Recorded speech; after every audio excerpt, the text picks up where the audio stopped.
Greetings everyone, please give a moment to make sure everything's set on up. See how long I can do the stream today. I sort of pushed myself a little bit too hard yesterday, and my throat still feels a bit... What's about a good term? Probably damaged. I do not know why, but it feels like it. Either way, please give me a moment to make sure everything's set on up.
Looks like everything's good to go, so let's go and get started. I got a decent replay here. Hopefully it's decent. It's 45 minutes.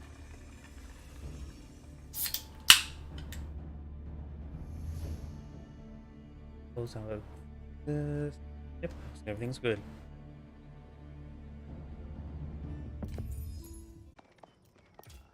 And of course hit the wrong button, so I may have just restarted my stream.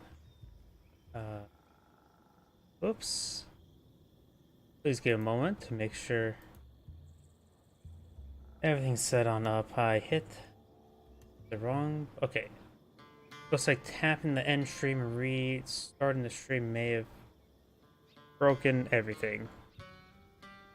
I hit the wrong button to initiate recording. Okay, looks like YouTube is going with the existing one. It may be that... Refresh this page, double check my computer. If here's that tapping the end stream and start stream button may have just... Yep, some stuff seems a little bit broken. Okay, there we go.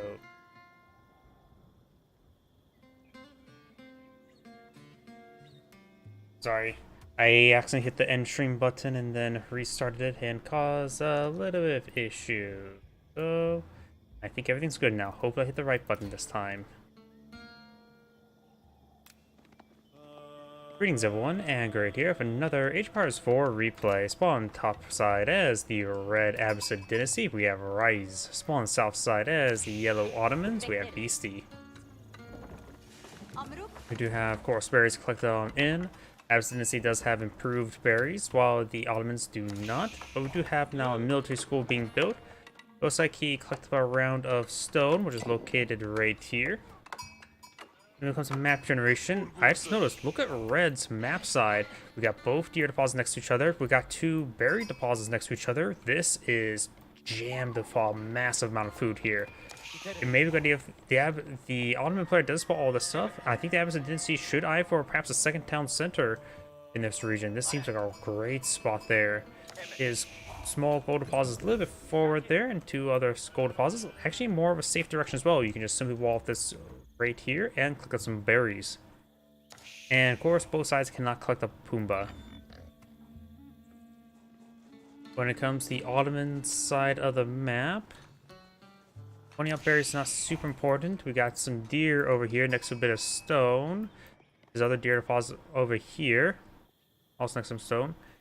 Some safe gold here, and this gold deposit, this initial gold deposit, is relatively safe. You can see some trees here, and this appears to be, if I'm looking at the map all correctly, this is all not traversable. So his gold deposit is relatively safe. And he does have two gold deposits back here, but overall it feels like the Abs Dynasty has a much better map generation. Ottoman's a bit more spread out. Both of them have some good natural cover, more so for the Ottoman player. We do also got the much more rare Sultani grade network. Sultani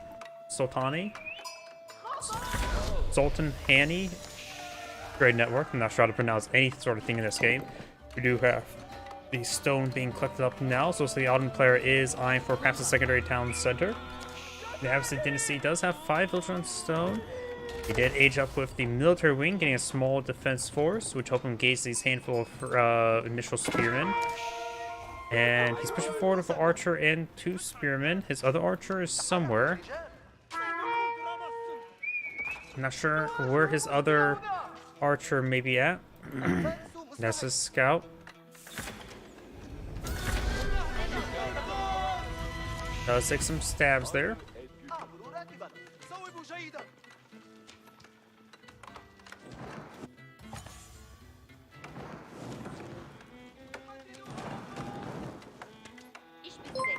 Oh. Thank you for the raid, Serious OP. I think that's, I butchered your name quite nicely. Red is collecting some stone here, bit of torches here, and we've got a house being built. Got only the 3 initial traders inside the Sultani, however you pronounce that, trade network. I can't pronounce any name. Just don't watch my Age of Empires 3 streams, because you'll watch me butcher, or listen to me butcher every single name possible. We got the 2 free spearmen on the field, trying to stab the archer. We got an Ottoman archer here as well. Overall, looks like the Abbasid Dynasty is doing a good job in this engagement. Both players have standard spearmen, not even hardened spearmen. Another spearman there, and currently the Ottoman player is still producing spearmen from his military school, so he's not eyeing for any Sipahi or Meter or archers. You know, I still can guess myself. I assume military schools can deploy out archers. Yes, I don't think I've ever seen the military schools deploy out archers before. Oh, we got some local doggos, getting some bites there, taking some damage there. Picks off one of the spearmen there. He's focused on the archers. Gets good hits there. Need to focus fire a little bit better. And the wolf will not claim the kill there. The archer claimed the kill, but the wolf did some great work. And now yellow should clean this up, no problem. We got now a secondary town center being pulled out next to the deer deposit. We already got a secondary town center here. He's going for even more stone. We may see triple town center.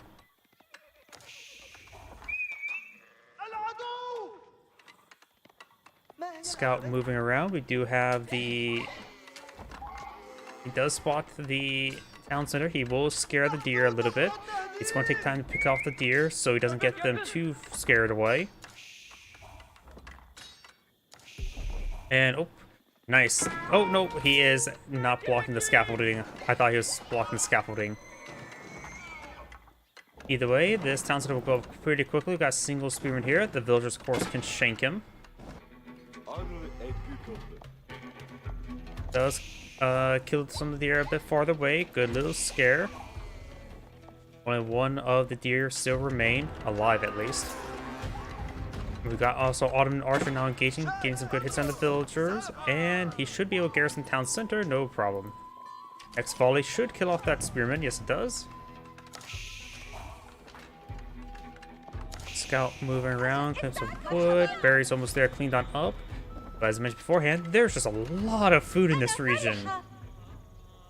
You got some delicious venison and berries. A very lean diet to say the least. We now have this archer getting some damage there, nothing too significant. Our player does have 225 stone, not cleaning any more stone. More archer ranges there.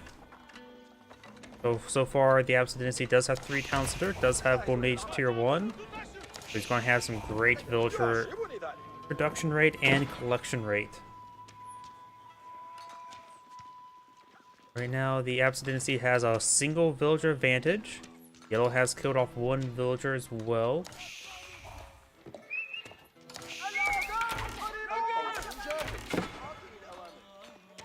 Villager backing off. Got some red archers now deployed in the field.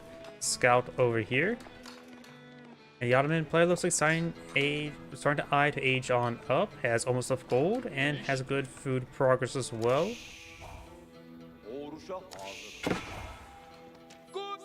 Oh, we got some Sipahi here. Very nice. He does activate the Fortitude ability. Of course, the Fortitude ability is not super important if he's trying to chase down units. This archer has 1 health remaining. Even the scout can shank him. Archer does finish him off. And now we got some camel archers being deployed in the field. That should help him engage these forces. Camel archers do hit pretty hard. Mid Imperial army now being deployed in the field. Of course, giving some free siege weapons. How many military schools do we see in the field?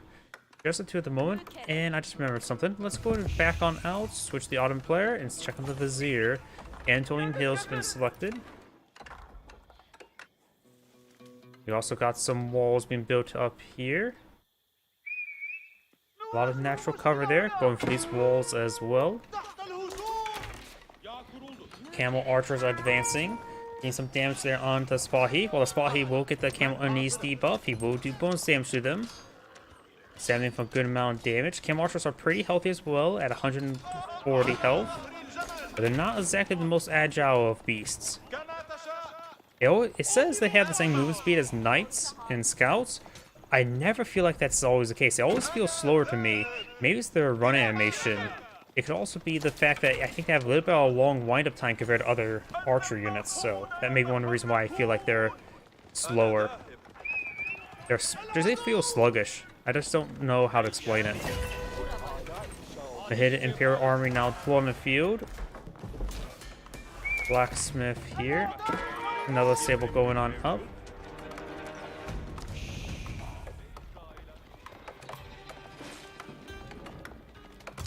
Red is fully walling on his side off the map. The trading post is right there. The Abstinency went to collect from it.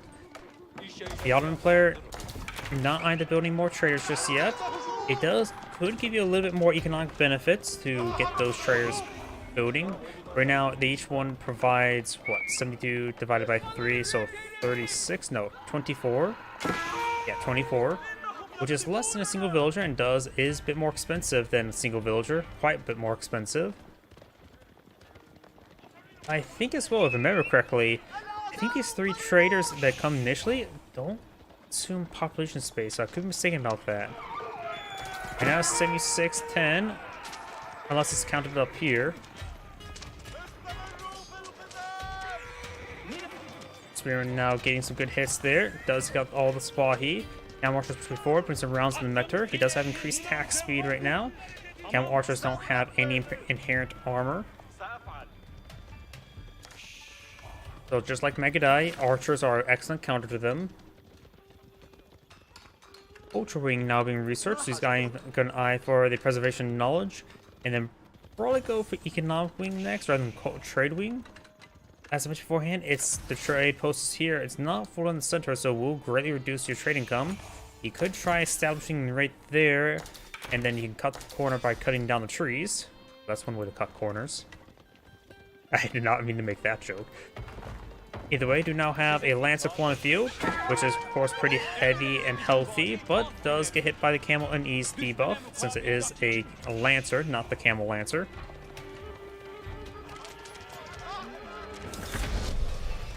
And there's Age up there.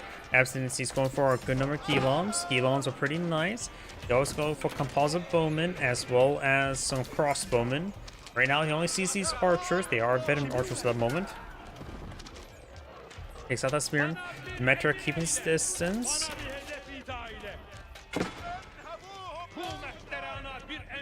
And now he's going for the kill. Metra does move at the same speed as Horseman, which is actually faster than the Sipahi. Sipahi moves at, what, 0.75? Being a heavier Horseman. We now have the veteran Sipahi research. Going for more Sipahi to engage those camel archers. Distractionary Wolo. Or not a distraction area, just a last-ditch effort one. Yellow has picked up one relic. Red has no relics. Red is going for an Imam. And the Ottoman player is going for a very large number of Imams. He has 3 on the field, going for 5. He may be really gone eye for those relics. He, of course, can improve his Sultani trade network with the trade bags research, giving plus 40% collection rate.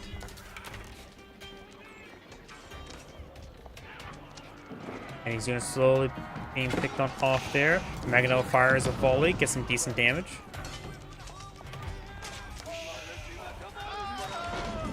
Spahis being employed in large numbers, they're vulnerable to the Gilans. And the Gilan's going straight for the Magano. Gets their charge attack bonus. And getting some decent damage there, but he may not get killed off. Imam there does get picked off by a Camel Archer. And Magano does stay alive. Wounded. He can pull out Janissaries to get repaired up on the front line as well. Janissaries do have the heal ability, or a unique structure or siege repair ability.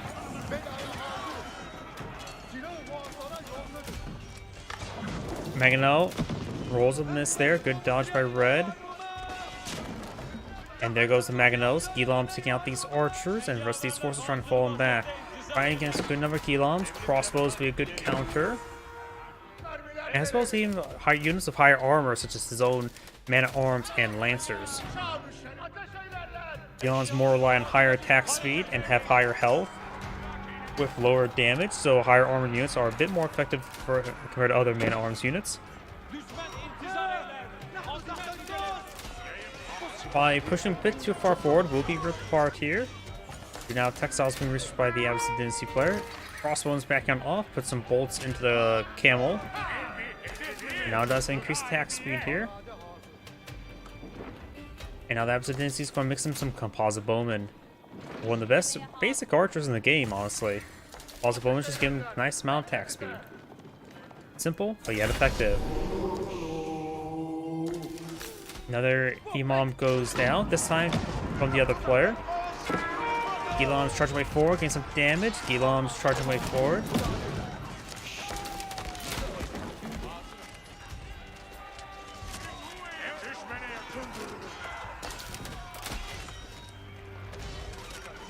Gilam's pushing forward, still got a good number of crossbowmen here. It's probably a good idea not to go for Janissaries. Gilam or crossbows would just be a little bit more cost effective. You can worry about going for Janissaries when you have a bit more pop cap, when you drive more population efficiency. We do now siege engineers being employed by the Ottoman player, eyeing for some frontline battering rams. Does have a massive amount of gold there. You may want to stop collecting up gold with these villagers. Eye for some other food sources. Can't collect up Pumbaa there, but these berries are the next target. Does not have enough stone for a keep there. He's pretty low in food as well. He could eye for some farms. Right now, he's not going to be super aggressive right now, so going for some farms could be not bad for a wood investment. Yellow has claimed 2 relics, has picked up another. Where? I'm not sure.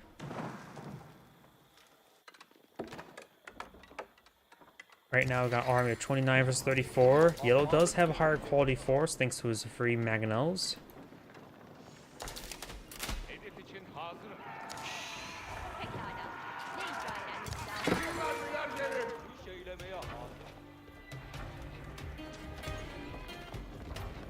Elon's will be pursued. Red is not advancing any farther forward, building out a spring gold with his free improved siege engineers.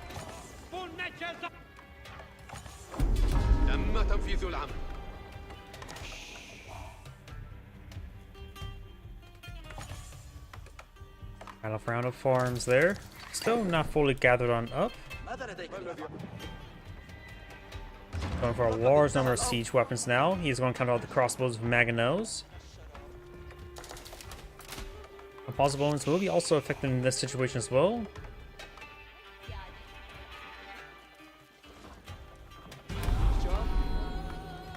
Sacred Site has been captured.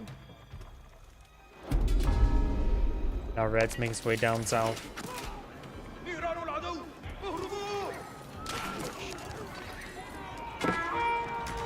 Some of the villages going down. Mangonel finds a small hit there, nothing too significant.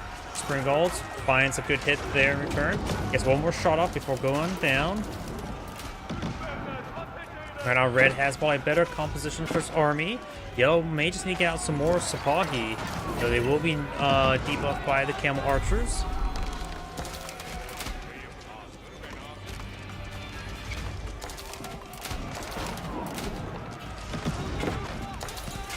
Imam here getting hit as well. Yellow's village is backing on off. Archers firing away, hitting some various units. And we got some various research now. Mangonel finds a volley. Gets a good hit there. There goes the Mangonel. Lancer does go down.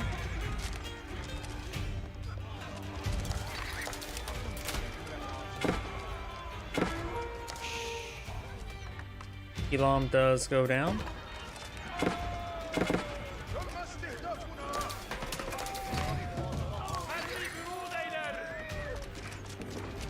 Villagers push way forward, trying to shank some of the crossbowmen archers, and they will be successful.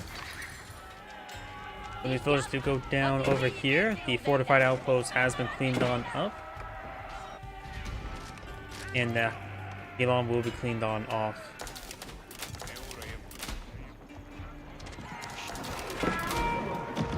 Forward, it does roll a miss there. Crossbowmen's here's some too small numbers. Yellow needs more forces, going for more lancers and Sipahi. He has a good number of crossbows ability as well. Doesn't have any Springalds to engage its opponent's Springalds, but you can simply just ignore them since they are not really an anti-infantry tool. Sipahi push way forward. Mangonel finds a small hit there. Springald does retaliate, does get picked off, however, by those Sipahi. Good hit there with the Mangonel. Elam's trying to push way forward onto that Mangonel, but unsuccessful. And great hits there by the Mangonel. Right, starting to follow on back.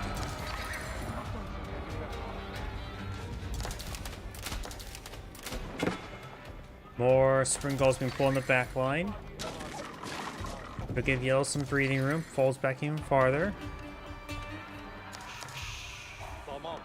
Elam's now engaging these villagers. He will get inside the town center.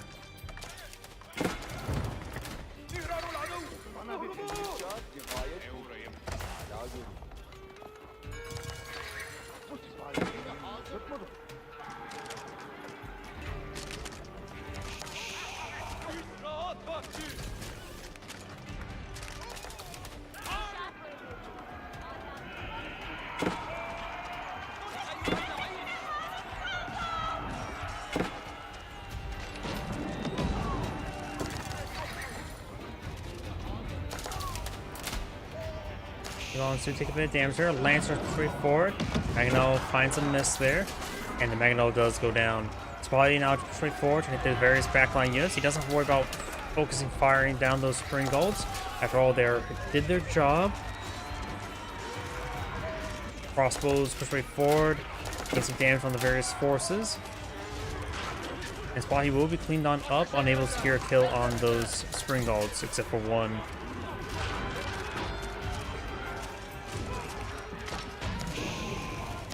Mangonel gets a volley off there. Crossbow not getting hit by the Gilams.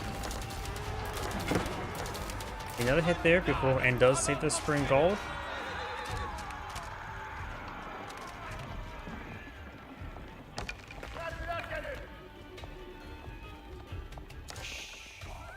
Sakurai's going to try and mix in some more spearmen rather than Gilams to engage those various mounted units.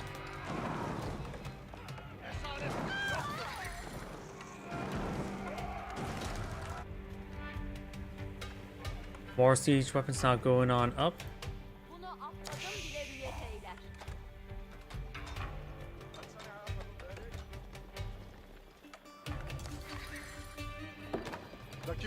Another crossbowman there. Right now going for more lancers. Another Mangonel from the Head Imperial Armory. Right now, the military school designed from Lancer production. Looks like he has gotten that one Vizier point of research. The Advanced Academy. He may just want to save up for his last one for the trade bags. To make his Sultani trade network a little bit better. Though it won't be as sufficient as villagers collecting up gold from a mine, but still be a very safe gold income.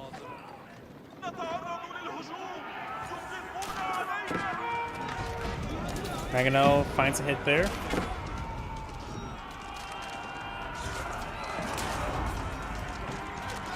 Crossbows engaging, getting some damage in these various forces. Sipahi now trying to push forward, hitting the Mangonels. Good cleave onto those crossbows. More Sipahi being pulled out. Mangonel finds another hit there. Red's Mangonel does go down. Yellow's going to do just fine. Does get out some Janissaries.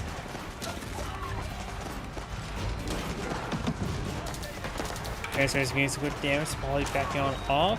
Red's army starting to disintegrate a little bit.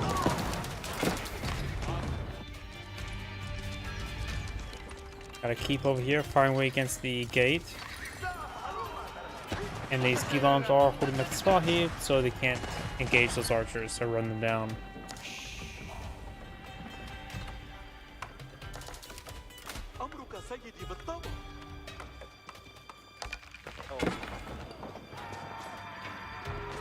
Villagers taking some hits here.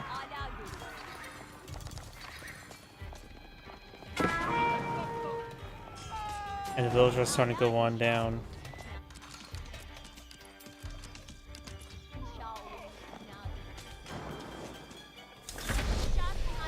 And the villagers do go down there. Right now, Red has a slight advantage at 14, 13 villagers.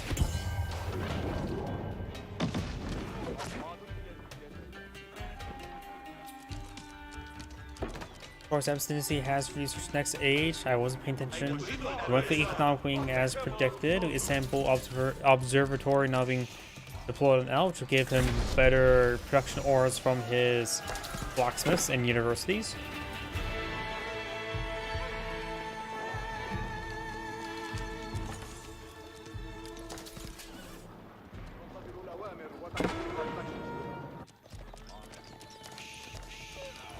He does get garrison, but there's not enough room for everybody. Fortitude has been activated.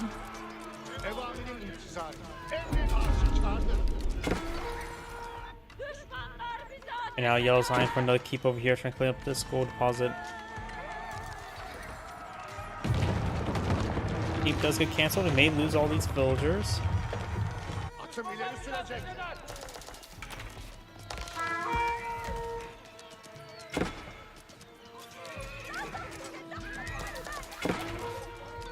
And the Sipahi will go down. Not too many villagers went down there. Does get the rest of these berries. And there goes that villager there.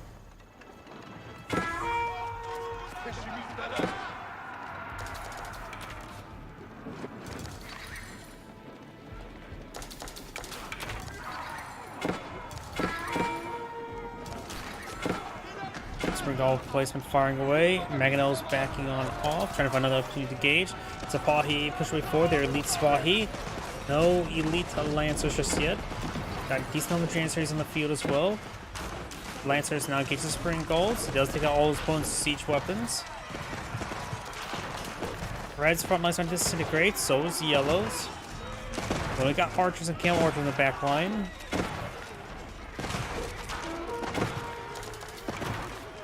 Okay, dude, still got that being fired away. Just some Sipahi engaging the villagers. Yellow's pushing forward. Red's just down to some archers, composite bowmen. Starting to back on off now. Got some reinforcing Gilams not being pulled in the field.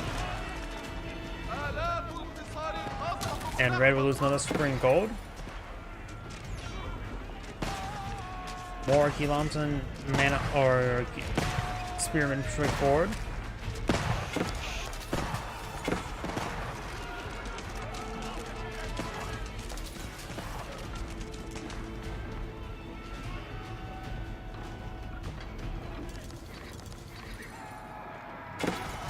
These forces push forward, gain some damage. The senior arrows have been reached by Yellow, and Mangonel hitting that garrison. With incendiaries, it may not be eyeing for chemistry, but we've got more janissaries from the point of view. It's going to be eyeing for both chemistry and incendiaries. We do now have the janissary guns being researched.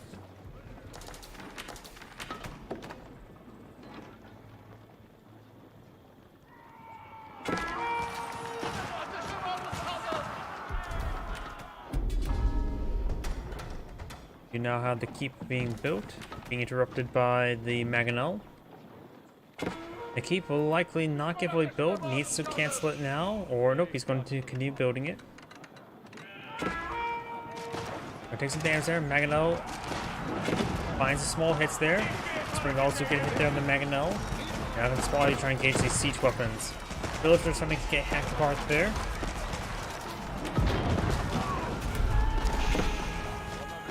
Mangonel does go down, but the Bombard will be saved.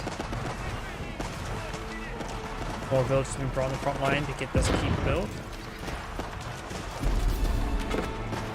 All 6 tanks have been catched up by red.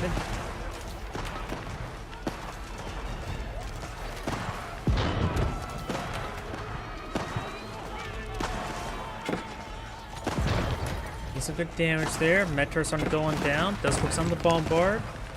And looks like yellow should win out this fight. The keep does get fully built. Keep is mostly healthy as well. And red's now starting falling back.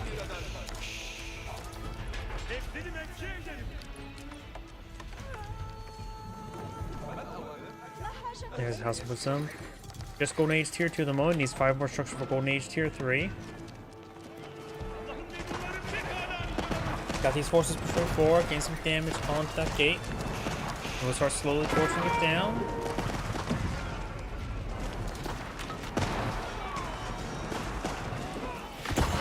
Gate has been set ablaze, but not currently going down. Villagers are in the region as well. The gate has gone down. Mate's trying to eye for a keep over here. Villagers to get inside that outpost there to engage the opposing villagers. And now yellow's running back on off.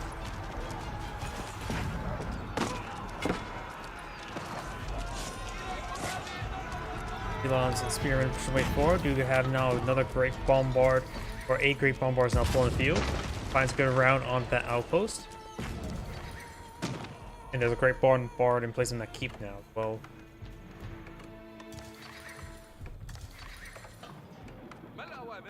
We do now have the improved processing and research to improve its drop-off of all resources by 8%.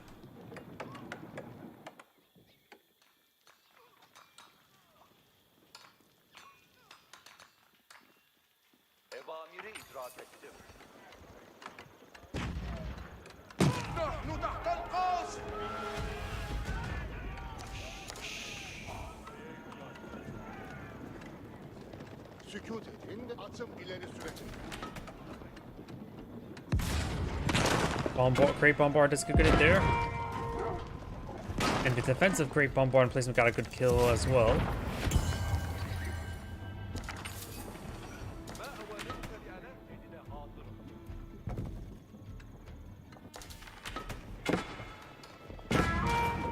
Spy pushing the way forward. We do now have another keep being built over here. Villagers starting to get hit there. Both sides have killed off similar villager numbers, 66 versus 67. Great Bombard pushes way forward, maybe eyeing for some shots in the Siege Workshop. It's a great hit there on the keep, or in the Siege Workshop. Sabali gets shanked. That wall is still over here. No keep in this region. Plenty of gold for him to protect and claim. Red also has this, of course, this keep next to this gold deposit wills. The Autumn player is going to be reducing gold income. He's starting to build out traders now. He's actually ejected Sultani trade networks as you get more gold income from actual traders. Though the route is not due distance, but the Ottoman trade route is actually farther than the Abbasid dynasty. It's a little bit farther away. He's trying to overrun that bombard there. Keeps taking some damage. Yellow's push way forward. Now both sides have similar military numbers. Those have higher quality. Great Bombard firing away. Being repaired up by a single villager.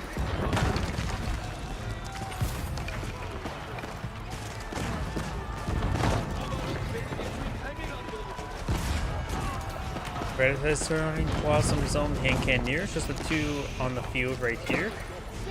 His mitts are on the Sipahi.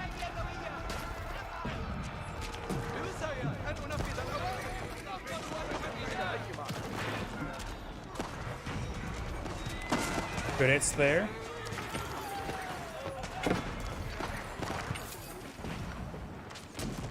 Great hits there.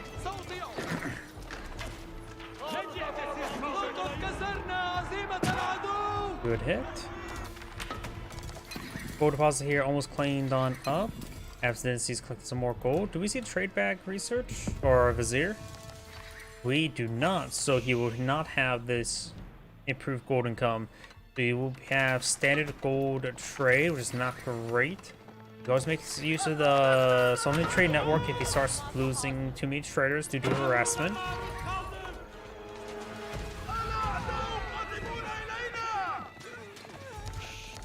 While he gains good damage there. Now expose red villagers and does spot some red traders as well. Does take some spear braces there, but the spy should overrun everything. More of the traders are going down. And yells at PopCap. Red's far from PopCap. Has plenty of resources to pull out some more units. Supply should pull out some more units.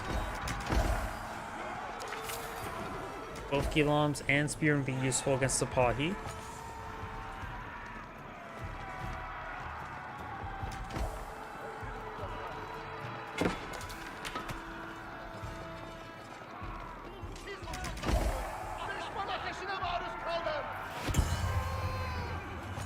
We do now have those traders all going on down. Not traders, villagers. Well, everything going down there as a civilian. More Sipahi push way forward. More Sipahi here. We've got some Janissaries in the Meter. And now I'm trying to find an opportunity to engage these traders once again.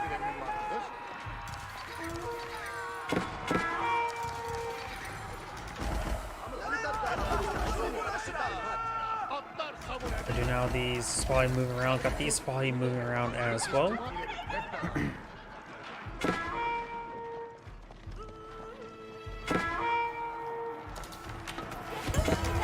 These Sipahi push way forward, taking some damage. These Sipahi will find some villagers. Getting some hits there. Now we got these Sipahi, some go down as well. Red is getting picked apart by all the Sipahi, hitting all the villagers. Now the Absent Dynasty does have a good amount of resources stockpiled on up. The coalition does not need to build any more. He has, what, a good number of traders? 26 looks like.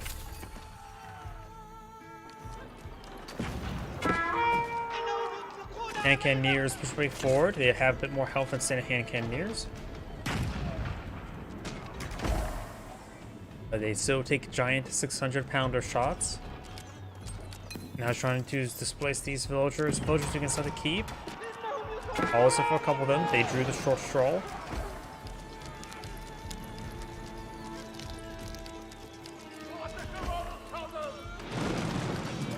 You could attack these. Oh wait, no, that's red's walls, not yellow's walls.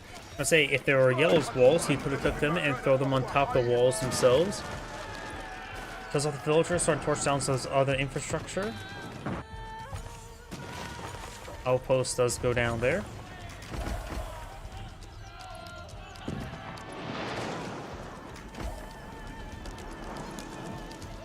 I got these villagers or Gilams taking some damage. Hand cannons or Gilams push way forward. We got triple Great Bombard here. That's a lot of Great Bombards. Got Spearmen push way forward. We'll draw some fire from these Sipahi. And now got these Gilams being picked on off as well.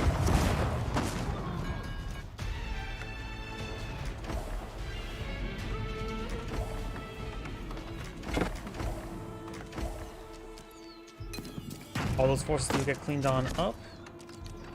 Spring Gulls engaged in the bomb or the keep, which is not great. Red does have a formation of units there.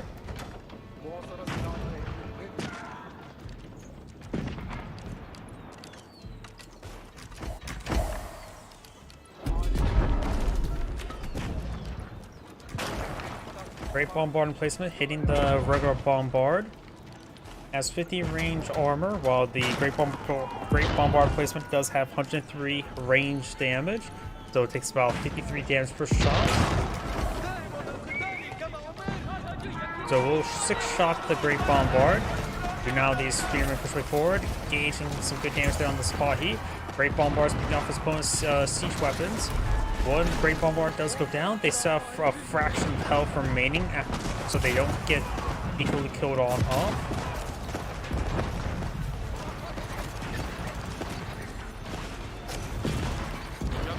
And Cannoneers and archers firing away.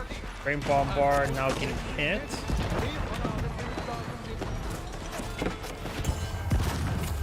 Great Bombard does go down there, knock the Sipahi engaging these various siege weapons. Red siege weapons trying to get overran, more Sipahi being pulled out.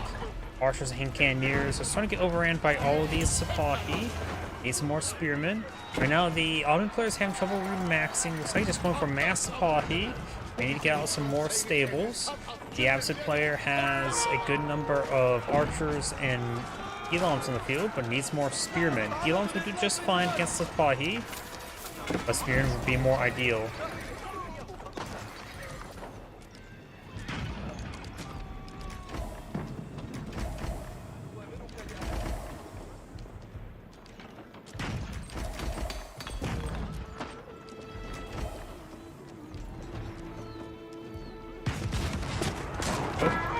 Great Bombard is fired away there against great AoE damage.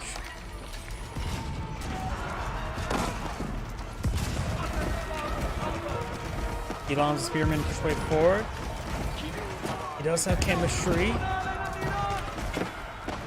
And the rest of these forces are sort of getting a little bit too close, getting some good damage. Archers are being moved forward, not having a move forward. Now got the Sipahi trying to gauge that Bombard. Did he keep the set ablaze?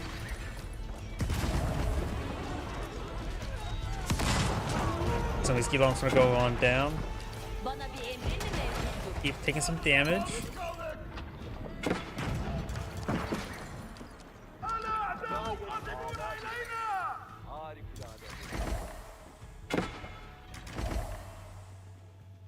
And now he does cross the T on the walls there.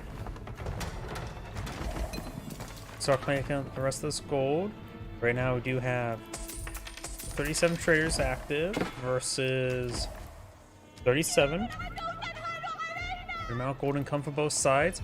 Do we see? No, we don't see the trade wing just yet. If he can somehow squeeze out trade wing, he needs a bit more gold for that. He can get some better trade going on.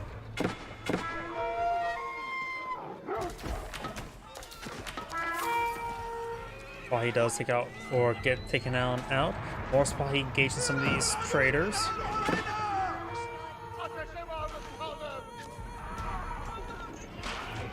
Yellow's trying to push his way forward. Bombard is firing away. Doing some damage there, losing some infrastructure Redis, and there's a good number of villagers that can go down here. And he's going straight for the traders. Red's going for some walls here. This area does cross the T on that set of walls.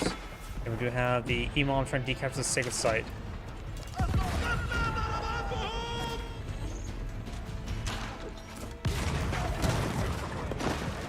Does take up the spring gold there.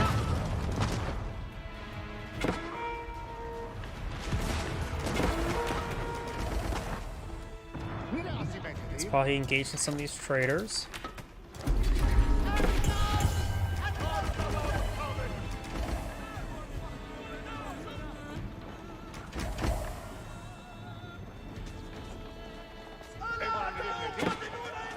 Doing some damage there. Actually gave an attack order onto the walls, which is a really bad idea. And that is definitely probably a big misclick. Spearman pushing up north, trying to gauge these Sipahi. They'll start being picked on off.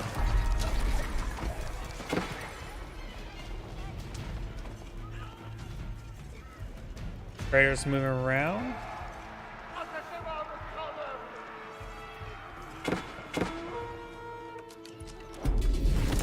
And Sipahi does go down there. There's more traders getting hit now. We've got these Sipahi engaging some more villagers as well.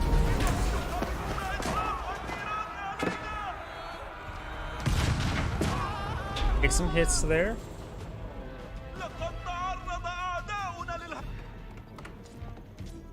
Villagers taking some hits now. And now got these villagers getting hit as well. Spotty push way forward. Janissaries firing away. Ooh, good AoE damage from the Great Bombarders. There is 5 of them there. Make that 4 of them. Getting some damage there. Starting to do some of the Great Bombarders. He has 7 queued on up and trying to go for more Spotty. He may want to cut back the number of civilians he has, because right now he's having trouble fielding more military units. As Great Bombarders took some quite a bit of population space. He has 10 on the field. And 10, each one takes 4 population, so that was 40 population in Great Bombards, being very little for a standard army.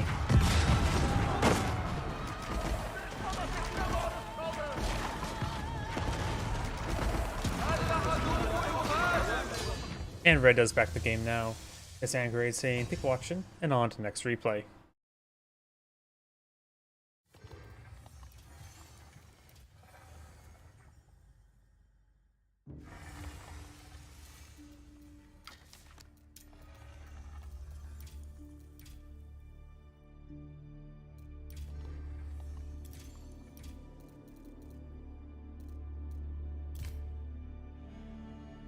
English mirror. I'm not a big fan of mirror matchups. Plus, it's English. That's going to be a turtle matchup.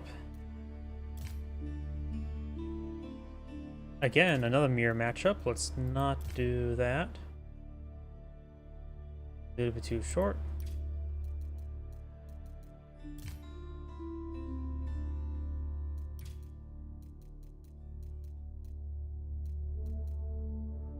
None of these replays are just not available. And some are good length, so I'm not sure what's up with this.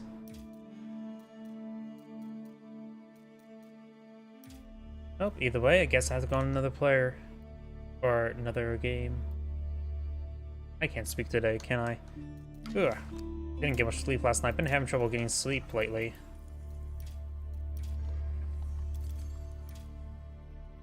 Hidden.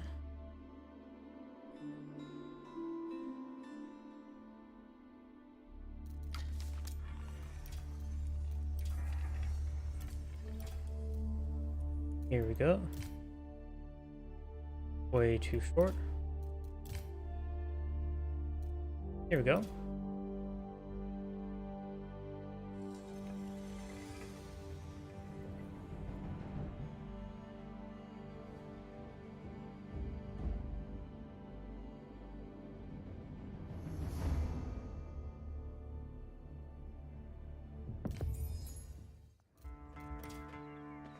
Greetings everyone, and Great here for another H-Powers 4 replay. Spawn north side as the blue English, we have El Sensei. Spawn south side as the yellow Chinese, we have a foreign name.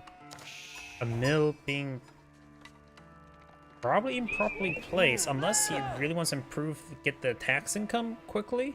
That may be one reason why he's putting the mill right there rather than next to the berries. Otherwise, he should have put it next to the berries. Farm and or house into mine, not a big surprise. When it comes to field generation, there is a deer deposit up front and way over here. Likely the English player will not touch this deer deposit. We'll probably could touch this one. Berries are probably going to be untouched. And he does have a bit of gold next to each other, as long with some stone as well. For the Chinese player, let's see, deer deposits way over here and way over there, so not great spawning locations either. This one's pretty open and exposed. This one's pretty off the side. The Pumbaa's nearby as well, so plenty of food right there. Gold spawned like a triangle over here, so gold is relatively safe, and wood is a weird side angle as well, so not a lot of natural foliage if you want to expand out towards this deer deposit. Overall, it seems like to me that the English player does have a better map spawn. Abbey of Kings now being blown out versus the Imperial Academy, not the Vatican Sun.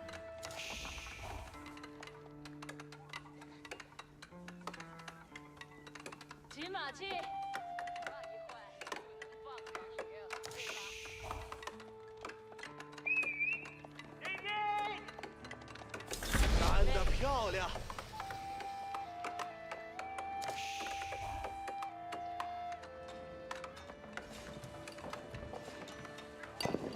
Some stone being collected on up.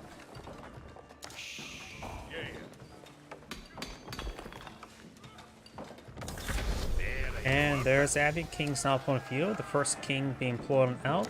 I don't see stone income right now for the Chinese player. In fact, he looks like he's not eyeing for song. Didn't see. He's going to collect some wood. He's probably eyeing for a barracks or a... Oh, he does have a stable in the field. So we got a Chinese stable. Eyeing for some horsemen.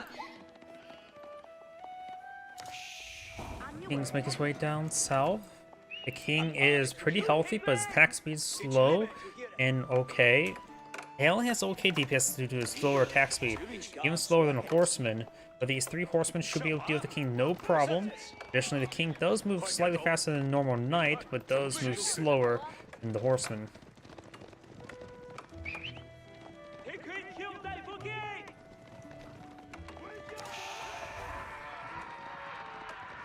The king's now being pursued.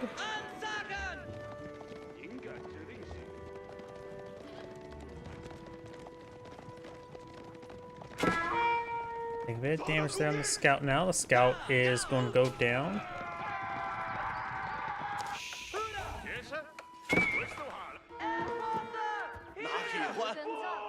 See, he has quite a bit of taxes there in this mill, but can easily be quickly gathered on up. Horseman moving around, still trying to pursue the scout, and does not take him out there or control.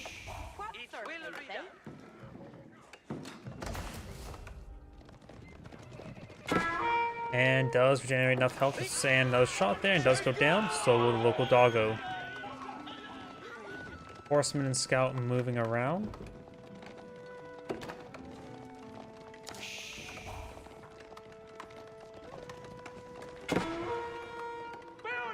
Down south was the king is making his advance. And of course, with the mill right there, he's going to have trouble harassing the sheep. Maybe that's one reason why he also deployed the mill so close. Not for faster tax collection, but for a safer way to protect his sheep collection. That may be the reason. You now have a very rare asset being pulled up by the Chinese, a standard archer. Because most of the time you see the Zun Shnu, but that requires Song Dynasty, which he's currently does not have. We do not have siege engineers being employed on out. Games players are in out some spearmen. Early man arms are better than horsemen 1v1 combat as well. So overall, when we start seeing the regular archers, he probably should start trying to get out just man at arms.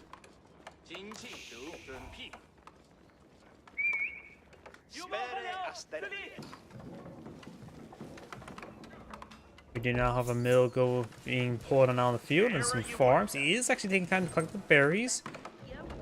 He is trying to turtle in. He doesn't want to collect the deer on the field. So he's going to collect what berries he can for our food source and then start getting some farms out.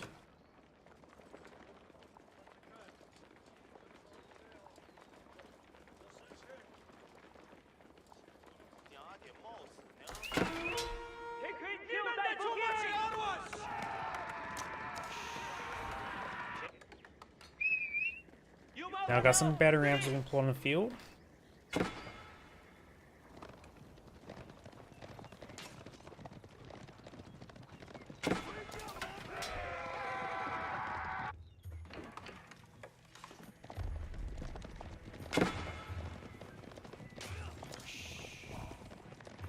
The king's taking some damage.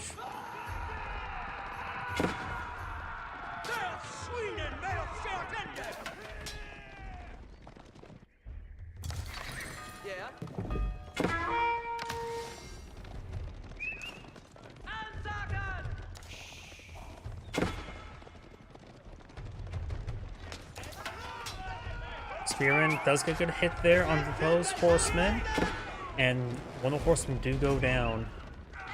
More damage there on the horsemen. They need to start falling back. The king will escape on out. He can go to the abbey. The abbey does provide health regen per second, which is quite significant, but now got a bunch of battering rams pushing forward with a good number of supporting archers. Each player does have a second town center here, but not a whole lot of number of villagers to garrison inside, plus the battering rams should be quite effective. Does get the town center garrison, going to be start torching down the battering rams, but he does have a good escort, amount of archer escort. The horseman here to help as well. These players trying to lose some of these villagers. Horseman pushing way forward. Whether he hits the villagers or the spearmen, both be a good idea for the archers. Does pull back spearman there, allows him to draw a bit more fire there. Does get inside the town center once again. He's going to try to focus down the archers there of his town center. Horseman and spearman push way forward. The king is providing some health regen benefits to this nearby units. Going to back on off. Archers are firing away against everything. Town center not currently garrisoned. The king is dead. Now got some long bowmen being put on the field as well. Both battering rams are now down. Archers firing away. Surprised enough, not a whole large number of English villagers went down there, just 4.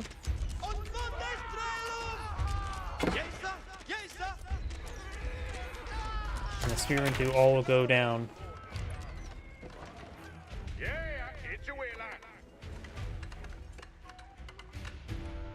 More archers pushing way forward. And now got this battery ram being employed on the field. We do now have the wheelbarrow research on the way.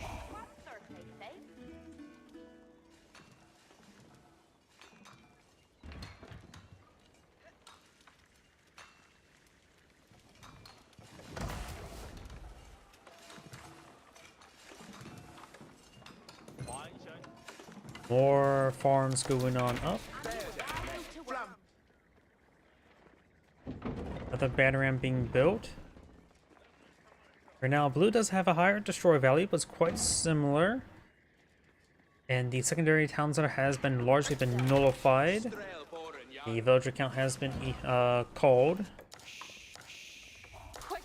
And there's not a whole lot of sheep left for the Chinese player. You always start collecting the berries afterwards.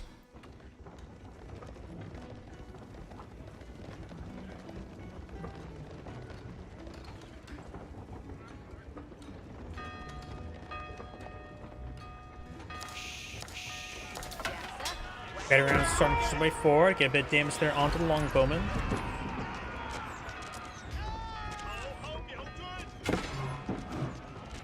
Battery rams now falling back. The downside is mostly healed on up. Horsemen trying to engage. Villagers getting gunned down by the archers.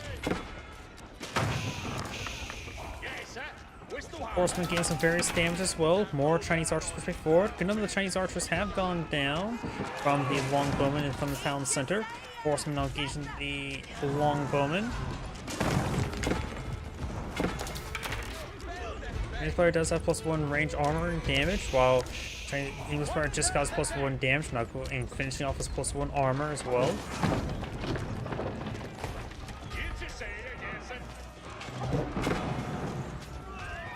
Spearmen do go down. Battery rams are still alive. Towns are taking more damage. Right now, the English player only has these longbowmen. One battery ram does go down. The town is not currently set ablaze. And looks like the Chinese horsemen will be cleaned on up.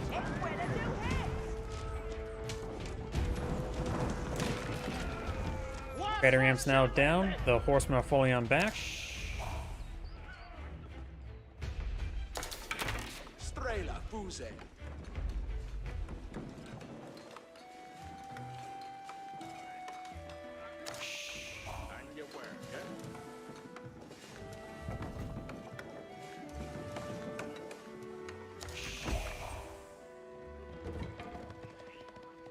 We do now have some battery rams, more battery rams being pulled on out.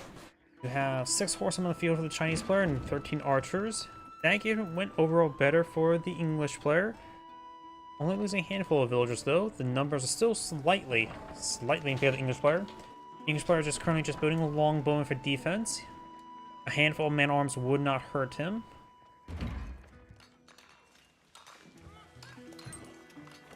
And the number of the berry bushes are almost cleaned on up. Going for more farms over here. This farm economy has been doing quite well. And the Chinese player is starting to collect some berries now. And some deer as well. 还神。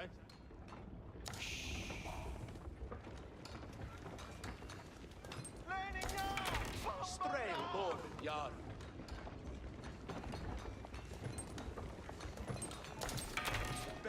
Horsemen, archers push way forward. Villagers took inside the town center. Does take a bit of damage there from the longbowmen. Battery rams now engaged in the town center. And these villagers or archers are taking some damage. Longbowmen pretty effective, especially with the nearby network of castles. Their attack speed is quite nice. Horsemen now push way forward. This is going to surrender this town center's opponent. The English player does have more villagers than the opponent as well. Longbowmen still firing away. Right now, the English player simply does not have a whole lot to go on field. He almost has enough reasons to age on up. We would like to see the White Tower. Though right now, losing town center, the King's Palace could be attractive as well. The White Tower is being built, or mass build it there. They also keep not only act as a production structure, ×2 production structure, they also provide a good amount of safety for the nearby villagers. Longbowmen slowly being picked on off there. Did I just hear the Palings? Yeah, Palings not being pulled out there. Palings did connect. Archers gain some more hits there on some of the longbowmen. The Abbey of Kings is almost down. Minor victory overall, because the Abbey of Kings is very limited what it can and can't do. The Abbey of Kings now set ablaze, and the White Tower now complete. Probably a good idea to start going for some knights to say good night to his opponent. Knight on the build queue.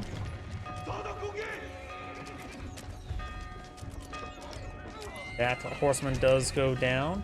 Battery rams push forward. Villagers coming forward to torch these battery rams down. The villager count is very similar. And overall, the Chinese player is still the Tang Dynasty. Has not gone to the Song Dynasty for faster villager production.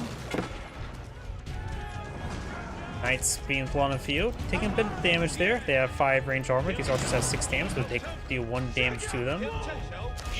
And the Chinese player has way too much gold. Needs some more food. And then he can age on up, probably to the astronomical clock tower. Chinese player could probably go straight to Imperial Age at the current rate. He has that much gold. Just needs only a little bit more and he can go straight to Imperial.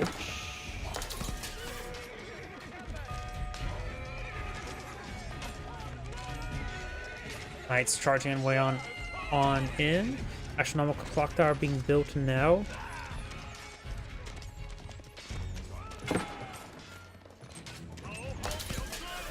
Knights should clean this on up. So they'll take a lot of abuse. And he's going to take time to start repairing the Abbey Kings. Maybe just 1 villager rather than 3, honestly. Though getting it built quickly enough will give him good medic station for his knights. Upon aging up, he can go for his own lancers. Or, yeah, probably lancers. The Palace Guard will be a bit more difficult to utilize. It will be slower against the knights. They don't offer any real advantage. At least right now. They can get very nice later on, but right now, don't think Palace Guard is the way to go. I think it will be the Lancers. He's starting to pull out some Lancers now.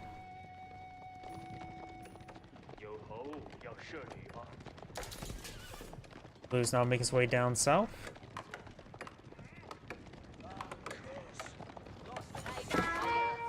Couple crossbow bolts hit there. Villager does get impaled. Up north, we do have some forces up here being engaged. White Tower does save that villager. And we do have textiles researched by the English player. Not sure if I mentioned that. Usually I just assume it's hard to tell whether or not a player does or doesn't get it. Sometimes some players get it, some players don't get it. Imperial official taking some damage there.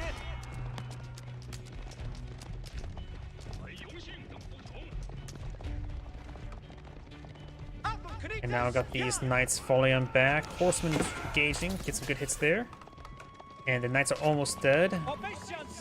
If they get back to Abbey, they can get some good health regen, though the Abbey's not fully built. Bardic in the Sun now being built, which will give him Song Dynasty. And we're building it next to just right there. We'll have 4 defensive position.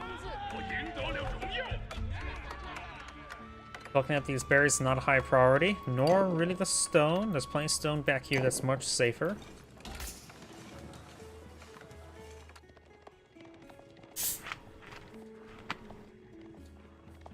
Song Dynasty now has been obtained. Goomba is being cleaned up here, as well as some Bambi. Oops. I forgot the arrow keys. Bring to my other hand. Sorry. How I control the camera, I map WSD to move around the camera so I can track stuff a little bit easier. I find it becomes second nature to me to move around the camera with WSD. I like it that way. Apparently some people don't actually like that method of moving cameras. They actually prefer like using middle mouse button. But I find WSD very convenient for me. It's one of those things where people just have different ways they rather prefer moving stuff around.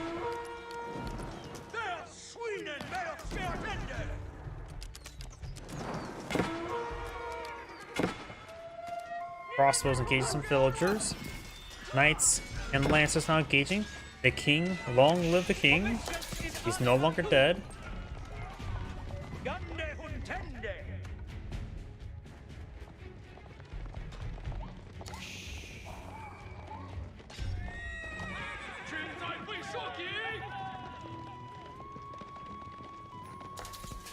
You do have more palisade walls over here.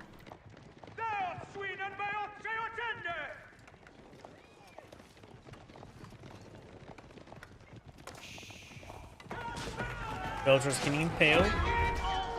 We have the Bardic in the Sun there. Knights and the king does fall back. Got a single longbowman still left alive. English player is also not getting H2 research. Not H2, H3 research, level 2 research. These forces push way forward. They will find the Bardic in the Sun's cannoneer slit. Down south, a knight being cleaned up by some lancers. Villagers getting hit by some knights. We've got some knights everywhere.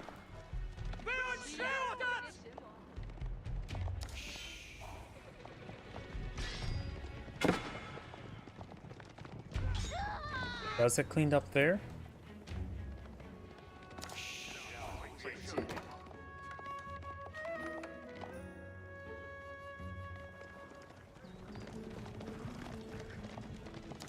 Got these forces here, 2 lancers.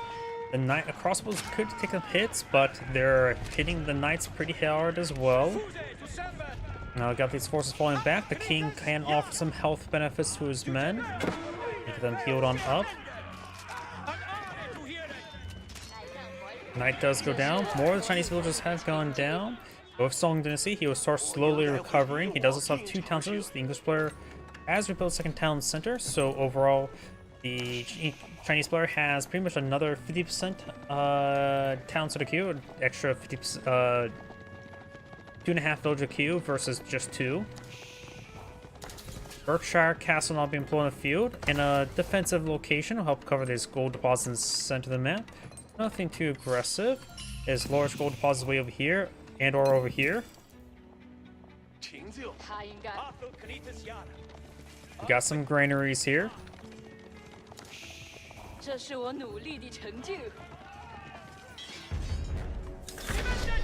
Take some damage there.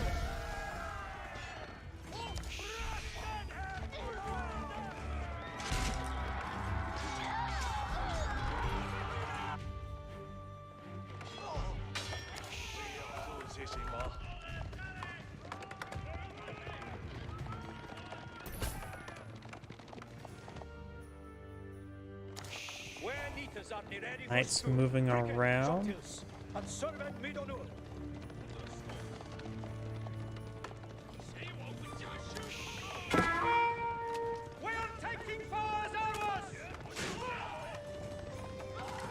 Knights now engaging, does get some villager hits there.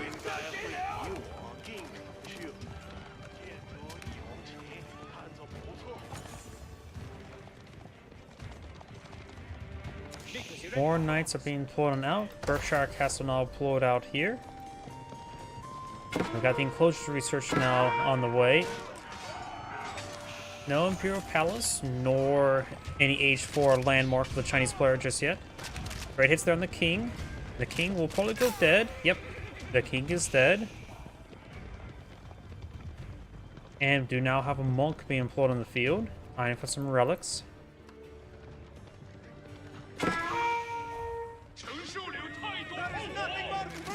And that knight goes down. Spring golden placement now on the way.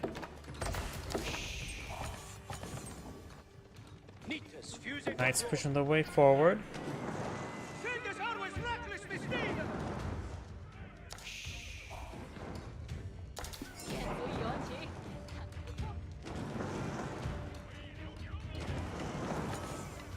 Wall's taking some damage there. Trying to stab through the wall there. The Lancers push away forward, getting some damage there.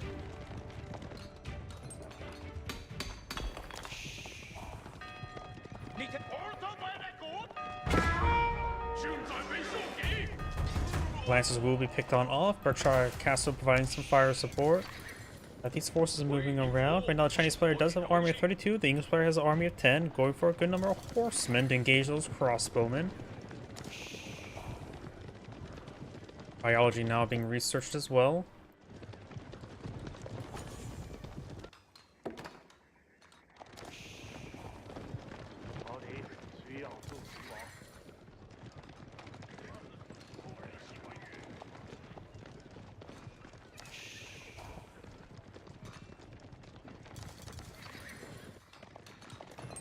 Horsemen, knights being pulled on the field.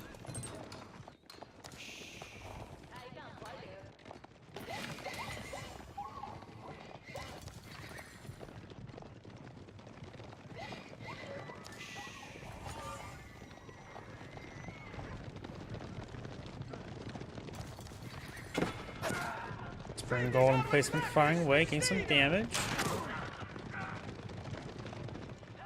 As we take Tortonella's fortified outpost, we do have the Great Gatehouse being pulled out somewhere. Way back here, so very defensive location. It will help protect his farming, which got a good number of granaries here. And now the outpost will go down. Lancers push way forward. Not much anti-armor here, or really anything. Got more horsemen being put out here, eyeing to engage this palisade wall.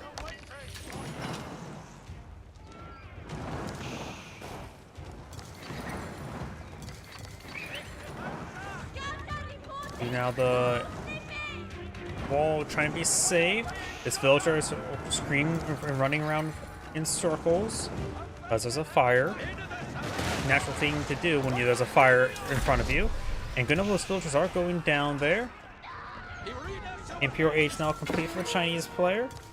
We do now also have the elite longbowman resources. Going eye for massed longbowmen, which is actually not that common, but we do have a good number of horsemen field. You may just wait to pull out longbowman until later. Guess going to try and overrun this one with horsemen. Great Gatehouse will find some fire support, gain some decent damage there. He needs some spearmen on the field, or palace guard to engage all these horsemen. Villagers also need to get inside the various villagers. There's just horsemen everywhere. Got horsemen charging over here. Villager is still trying to cut a bit of gold there. The Chinese player is going to lose a good number of villagers. He's down to 80 villagers versus bonus 113. There are horsemen everywhere. Got some cannon cannoneers being built out by the Chinese player now. He does have, of course, two town centers, and at this point in time, he may need to get a third town center to get his village production going, or re-going.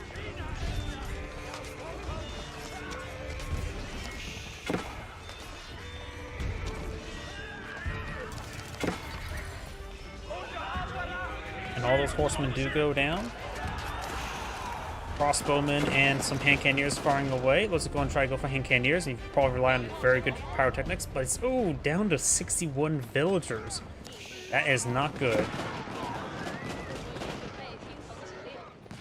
This one nearly has doubled the amount of villagers. He's going for palace guard. probably only has. He may not even have hardened spearmen. He may just have regular spearmen. His Palace Guard are currently elite, and his Palace Guard do move at a pretty good speed. I'm just trying to figure out where barracks is, so I can see what type of spearmen he has access to. There's some barracks. Yep, not even hardened spearmen.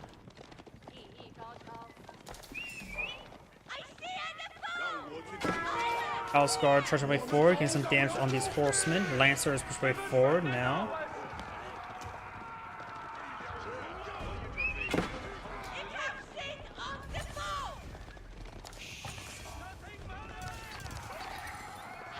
Horsemen do take out that villager.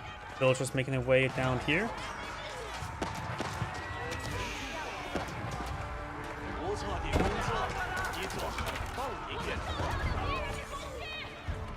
Takes a bit of damage there.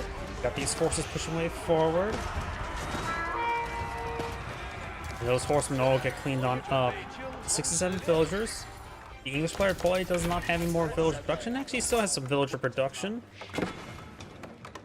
Now got a massive wave of villagers trying to build some stone walls out. Got a good number of horsemen and a scout here, all full health. We also got another round of horsemen moving around, trying to raid some more villagers.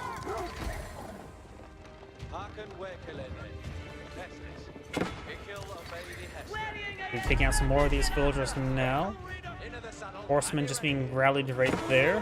Horsemen torching down the Bardic in the Sun. Bardic in the Sun has no fire armor like a fortified outpost. Horsemen backing on off.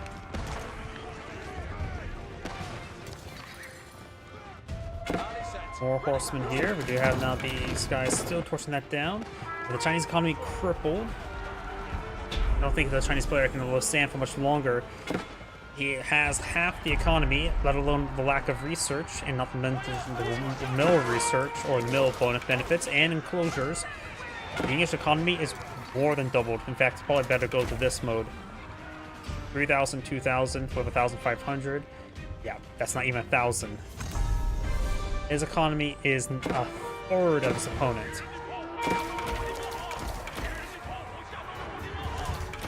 And with that type of economy, he has to kill 3 times the value. And right now, the English player is even slightly ahead, not even behind in kill value.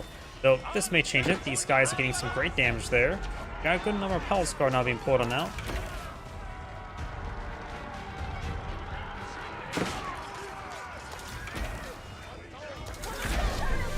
Horsemen backing on off. Sacred Sites all captured by the English player, getting a little extra gold income.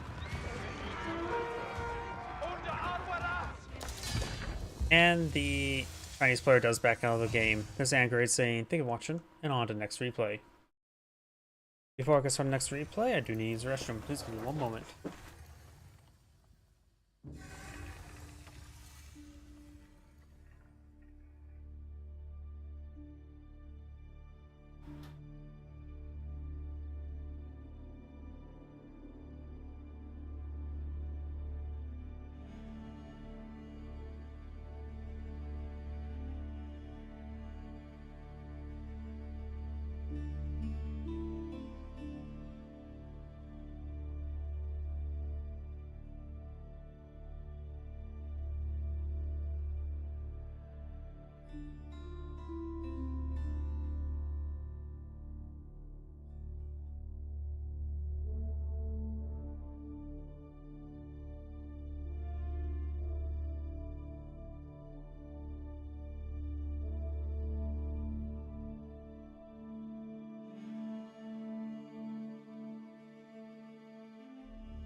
My apologies, I'm back.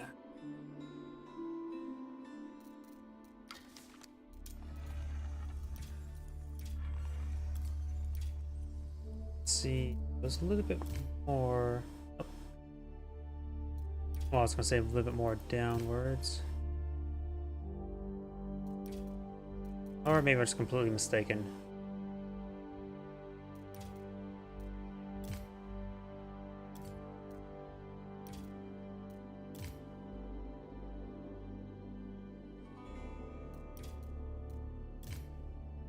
That's the one I just did. Japanese short. Another Japanese mirror. Yep, on to the next player then.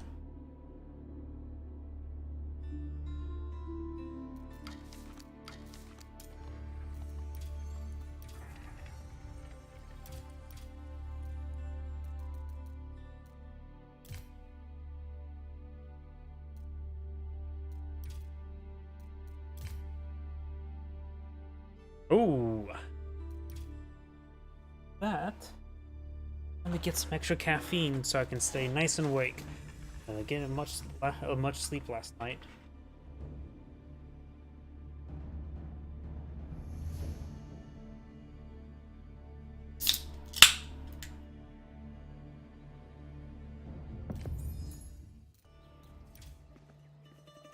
Greetings everyone, and Grade here for another H-Pires 4 replay. Spawn on the south side as the Red Roost, we have 101. Spawn on the north side as the Blue English, we have 010.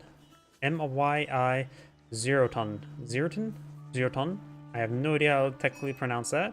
It looks simple enough, but how do you pronounce the capital N? I don't know why, but that always throws me a loop with a random capital letter at the end. How do you pronounce the capital letter? It's supposed to be Zerton? Zorton. I have no idea. I overthink that stuff way too much.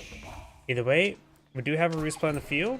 He does find one deer deposit here. Let's back out of caster mode.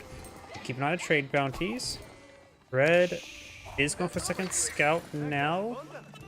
Blue appears to be just going for a single scout, or his initial scout. He does not find his deer deposit here. Blue will find his backline. Both of Blue's deer deposit back in the backline. It's actually a pretty safe collection spot. Even though I always say English players tend not to touch the deer, there's a good chance they won't touch the deer, and especially definitely not touch the berries. This may be a good spot to actually collect up both deer deposits. They're both pretty safe back here. Plus, we've got some golden stone here, so maybe this is a good spot for a secondary town center. Red will find the deer deposits as well, claim 2, 3 deer.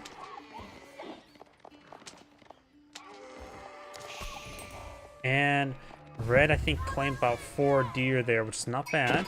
And those sheep. Does find this deer deposit as well, so he's doing some great job. Finds another local doggo. This will put up to 205. And he's kill off 2 wolves in order to get tier 2 trade bounty, which is pretty simple since he already found one. There's another, but he can't engage with the nearby blue scout. Now it'll be safe to back on off. Of course, got the crown now being put on the field. Is that Abbey Kings? Yes, it is the Abbey Kings. I'm going to put on a forward location, help him protect the berries and get some gold. And this looks like a great spot for the high trade house. Am I not mistaken? Probably I am. And yep, we have over 300 trade bounty. If we keep an ear out, it kills off 2 more wolves. Then killing off both boar will get him tier 3 trade bounties. He does deposit the sheep there. We do have stone being collected by the Roost, eyeing for a secondary town center. Scout stabbing villagers.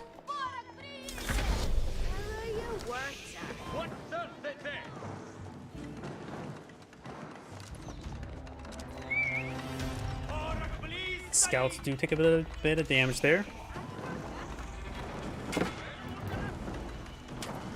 Takes out one of the scouts there, very nice. He may actually take out another one. Nope. The king is here. And this full health scout will take some arrows as well.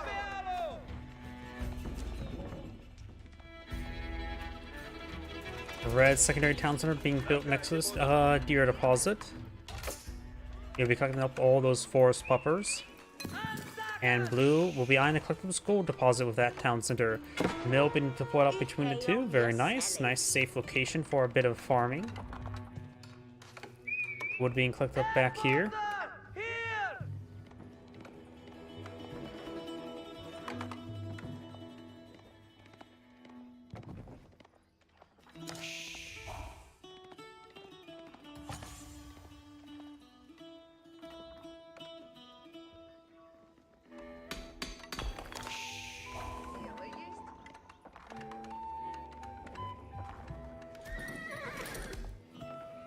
stable now built. And now we do have wheelbarrow.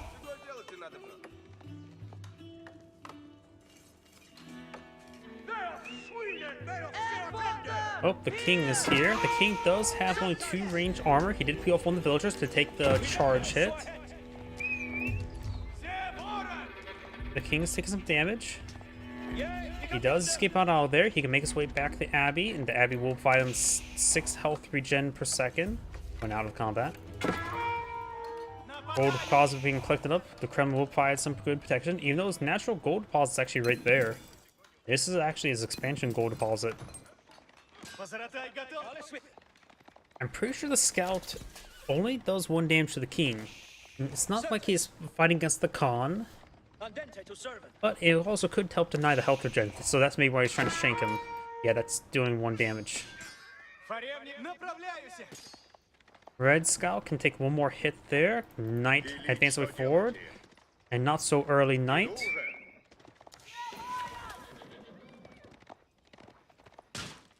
Does take a hit there. These forces decide to run away.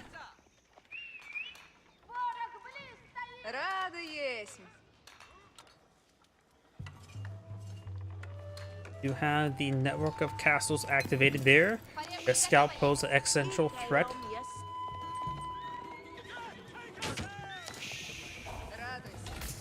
King going back in once again. The king will likely die. The king is dead. The scout stays alive with 1 health remaining. And the scout could go down there when the knight activates another charge attack. You also see that the knight has ordered attack and then move there once he's done.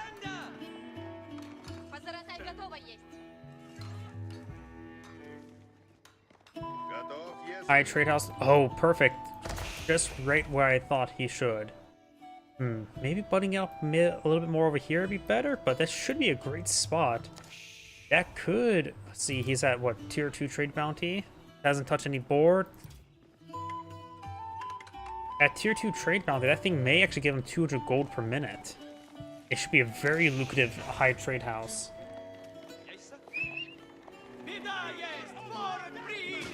And also pretty safe there as well, not out on the fields to be harassed.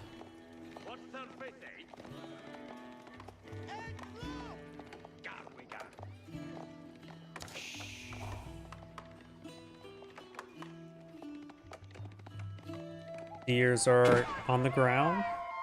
Over here we do have boar being obtained by red, and this villager will get gored by the boar. Bit an oversight there. Going for a hunting camp, probably a good idea to also go for wooden fortress just to be safe. We also got some hardened spearmen there. A hardened spearman now. Alright, trade house still being built. The English player has enough gold to age up, needs a little bit more food. He is actually collecting up berries. Even though I said his deer is pretty safe here, but didn't venture down out over there. So he's going to take the much more poor berry income. Still has a decent number of farms in this region. Scout here. And this appears to be the last deer. We do now have some Roost man-at-arms being deployed on the field. The White Tower now being deployed on out. Good defense position there. He has some extra villager storage for his nearby farms. Also got a small amount of walls there.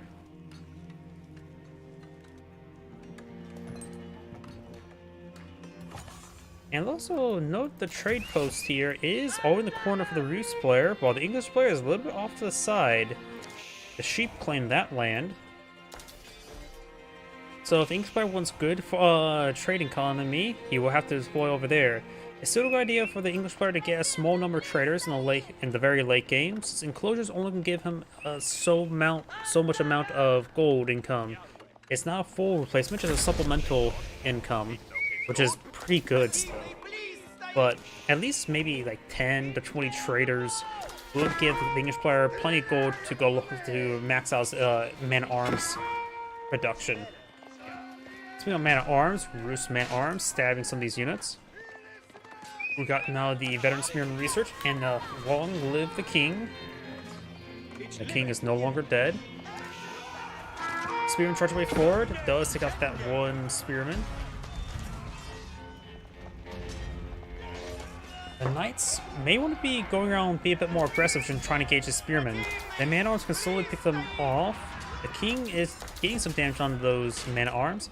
The king's not really a good combatant.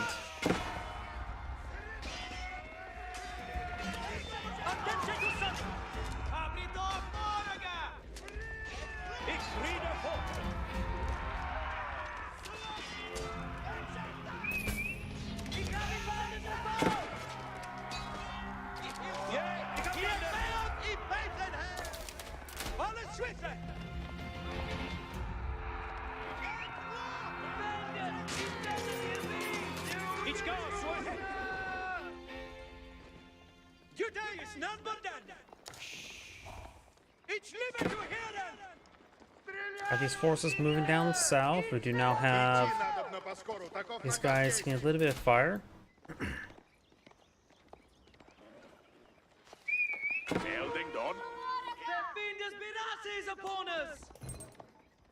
Wood chopping upgrade for the English. The Rus only has a single wood chopping upgrade, no other upgrades at the moment. Pumbaa only halfway collected. Looks like my voice is already going out. That's not good. All my last cast for tonight. Now get these men or Rus Knights back moving around, take some damage. We do have 5 warrior monks. That's actually quite a large number of warrior monks, isn't it? We also got a round of militia. They shall soon die from dysentery. They'll die from dysentery in about 35 seconds. Or it could be a heart attack. Myocarditis. Either way, we do now have the monk making his way back home. Gets impaled.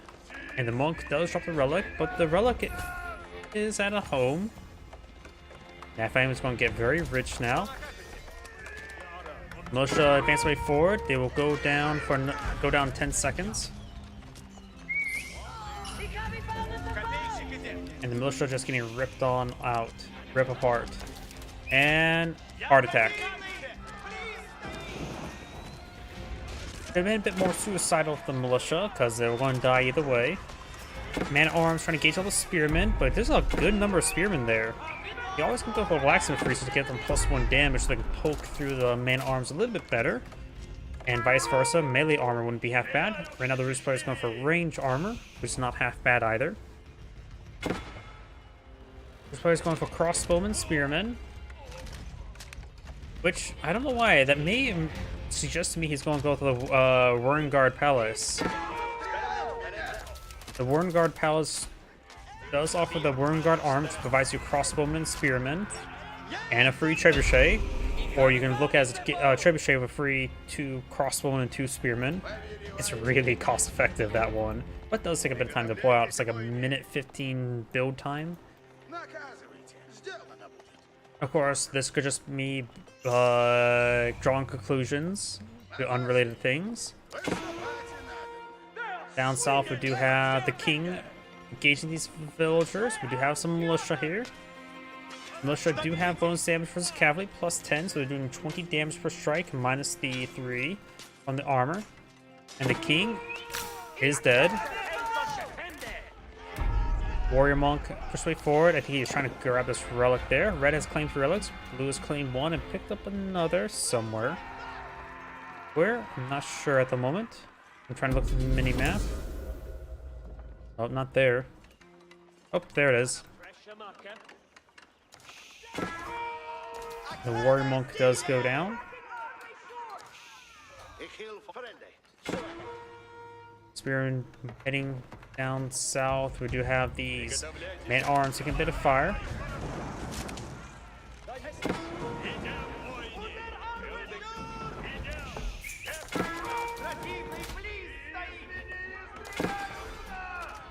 Bit of damage there on those crossbowmen. And here comes the king. Long live the king.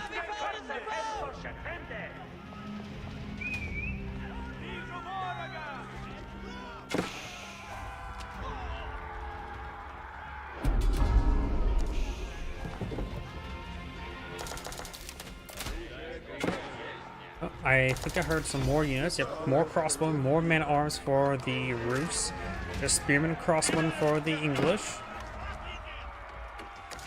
And the King's taking some more fire. Right now, the Rus has army of 39 versus army of 46. Starting to engage now. The man-at-arms are higher quality than the spearmen. Crossbowmen supposed to counter the man-at-arms, while the man-at-arms are counter the spearmen. The King is dead.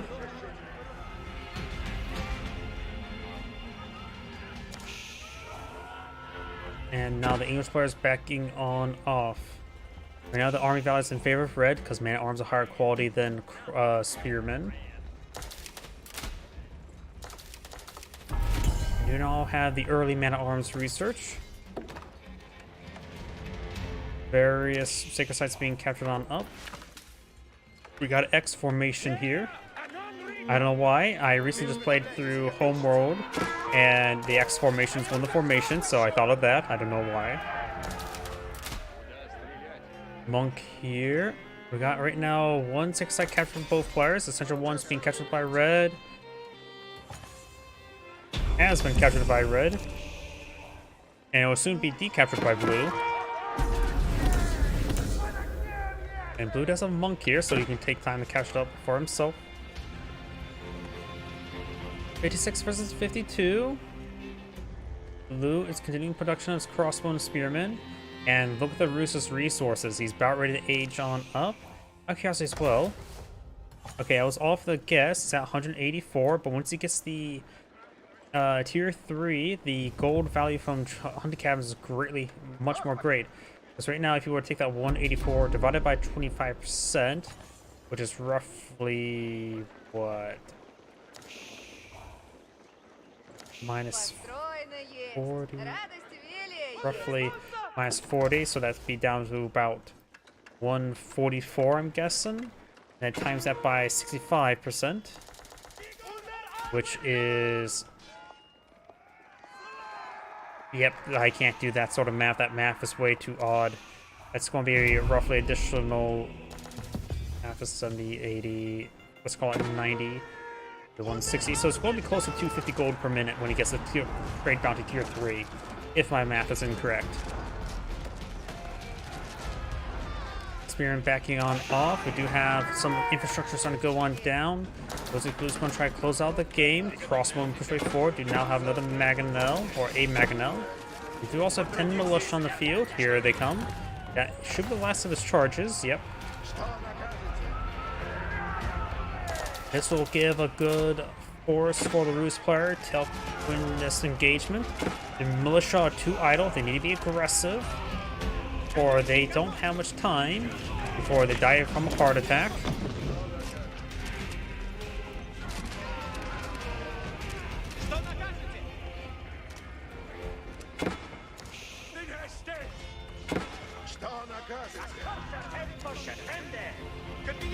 The militia are about to go down. They'll soon die from a heart attack caused by extreme dysentery.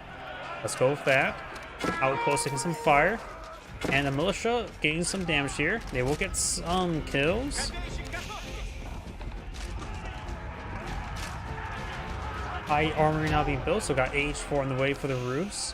English player needs a bit more gold to age on up, but has enough food. High armory is being deployed out there. We got also a good number of siege workshops here. It's going to be eyeing for mass production of something. Probably battering rams. That's the only thing you can really make use of mass productions. You're not liking you can pull out siege towers from there, which are even cheaper than battering rams. And I've only ever used one once successfully.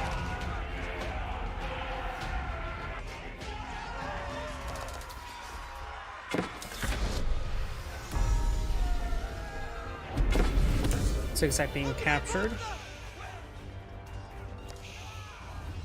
Do you now have the veteran horseman research?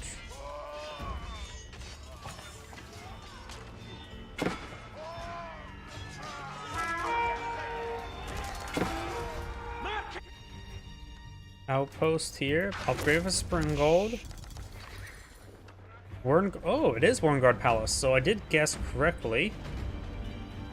I do like seeing the Warrenguard Palace. I'm pretty much seeing any sort of landmark that's less common to be deployed on out, because it just spices up the game in a way that is nice to cast rather than a bit more standard. Warengard Palace will be put on the field against right now his opponent's crossbowmen and man-arms. I'm not sure what he should really deploy in that case. Warengard Rangers wouldn't be half bad.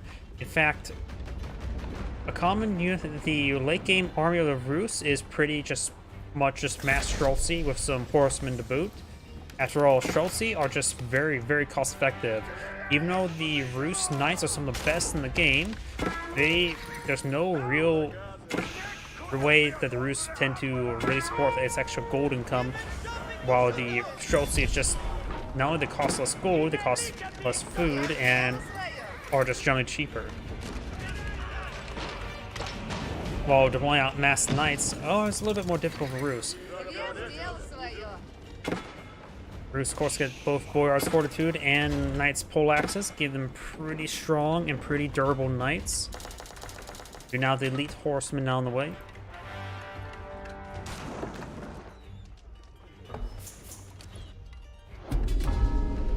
And against those Streltsy, Warengard Rangers could be a good deployment item. He's currently deploying out nothing at the moment.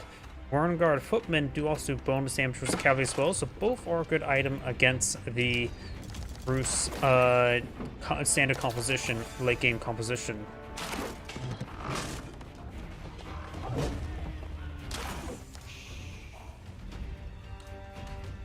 Trying to get out some more man-at-arms here. Does not have elite man-at-arms at the moment. It's on the way. No incendiary arrows, nor he does not have armor clad either. Oh no, that's just I was clicking on crossbowman. He does have armor clad. No elite army tactics. Elite man arms for the Rus player. So the crossbowman would be very effective. He's not going for the crossbowman because he doesn't think he's going to need a late game army of them. If he goes for Warengard Rangers, still a good idea to go for incendiary arrows. Horsemen push way forward. I'm torch down this outpost. Elite man-at-arms for the Rus. They are going to straight up be inferior to the English man-at-arms. One has armor clad, one does not. It's going to be that simple. Elite army attacks on the way. Now the Warengard Raiders not being deployed out. It is a fast deployment, 25 seconds for 3 horsemen, 3 knights. But I don't think he has elite either. I don't even know if he even has veteran horsemen. Warengard Rangers are an interesting option. Maybe he's trying to deal that against the crossbowmen. Not sure if Warengard Rangers or Warengard Raiders are the best thing right now. Additionally, he will deploy the knights as a bit of discount. 3 knights for 200 gold. The knights are 100 gold each, so you get. It is pretty cheap for the knights alone production.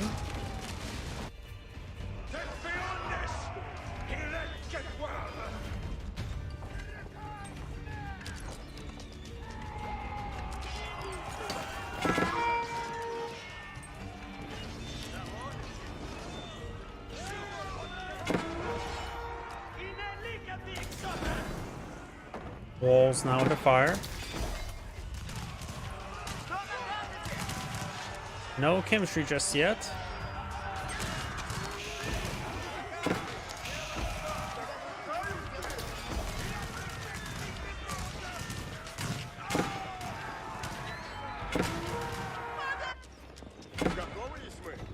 Horsemen moving around.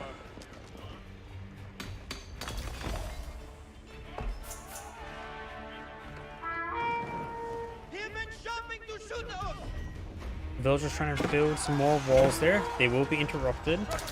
Oh, here got a horseman there, finding some man-at-arms. And here comes the raiders. Yeah, even just regular horsemen. No, not even veteran horsemen yet. Blue has a sizable army right here. Red is starting to respond to it. Red has an army of 71 versus 62. And has a much higher value in army as well. But Blue's on aggression, keeping Red inside his base.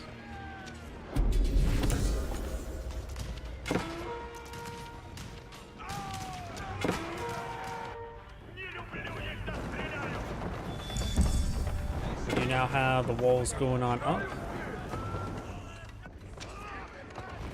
Blue's trying to go for some stone walls over here, which may get interrupted. Blue has a good amount of stone walls in the field, fully built. Just more in the area that's getting hit.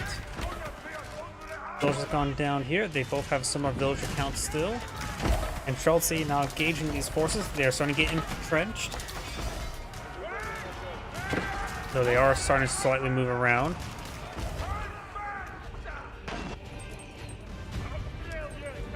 Man-at-arms push way down south. We do have some battle rounds here. There's an opening there, so it doesn't need to torch down that wall. Horseman over here being cleaned on up by the various forces. Of course, do have enclosures. The English has all economic research, but they do not have Tide Barn being researched by the Rus. Some of the Rus villagers are starting to go down. Maginot finds a volley there. Got a decent hit there on those man-at-arms. When they're stacked up like that, Magnots can do quite well versus infantry.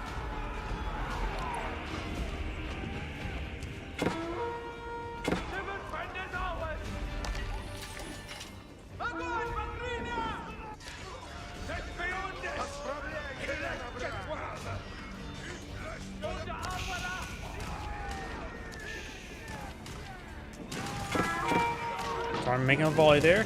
Does take a nice hit. Sacred site been decaptured. All sacred sites have been decaptured.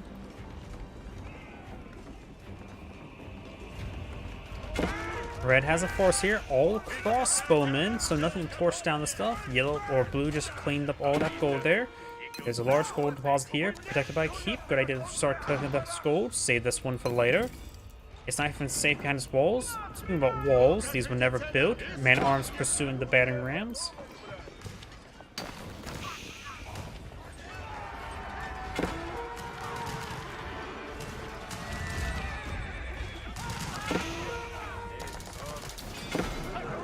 Man-at-arms trying to torch down this gate.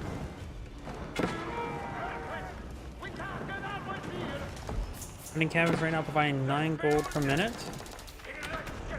I wonder if he has tier 3 trade bounty. Yes, he is at 240 gold. I was pretty close. I was estimating it's going to be 250. That's a pretty good amount of gold income. Man-at-arms and Streltsy pushing way forward.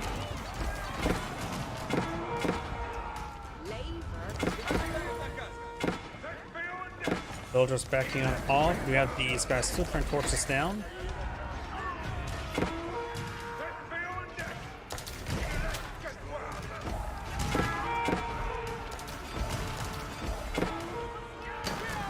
Cleans that up. Got the Streltsy now engaging.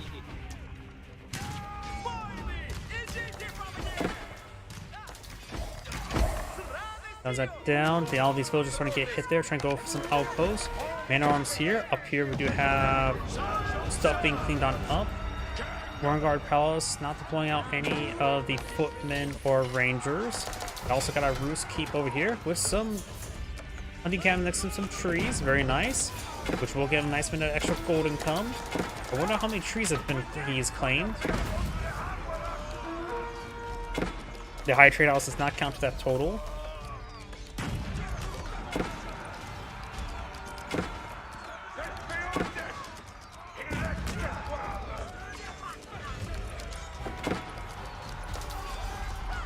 Now these horses are starting to be cleaned on up. Over here, we do now have some more man-at-arms. Horseman being pushed on forward. He has 8 charges. Make that soon to be 9 charges. Militia can be brought on in. 18 militia. Bowling oil not being researched by the Rus player. Also cleans up that man-at-arm.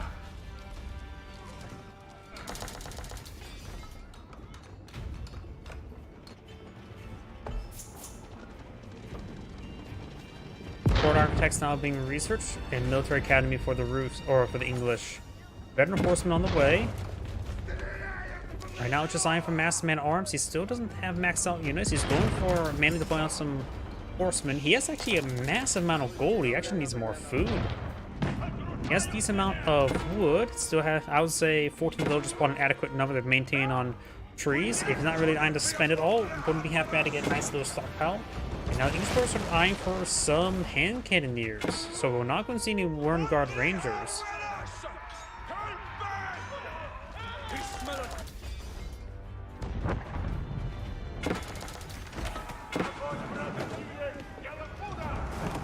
Warrior Monk trying to go for the Sacred Site, I believe. Or, no, he's just missing. That villager may get shanked. Batterings being cleaned up by the villagers. Then after they get done destroying these batterings, they need to repair up that stone wall. English man-at-arms push way over here, destroying some of these other structures. Wooden fortress and the hunting cabin. Chelsea firing away. As they will do some good work against the man-at-arms. They will soon be in place as well as getting more attack speed. Moving them backwards like that, probably a bad idea, but he's going to torch on forward. He could get behind this next set of walls. Doesn't trap any there. They'll start firing away. Over here, horsemen moving around, could find some more villagers.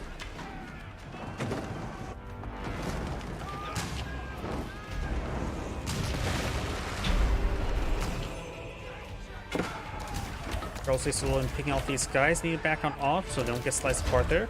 We got a good number of spring balls there. Bombard makes some holes in this wall.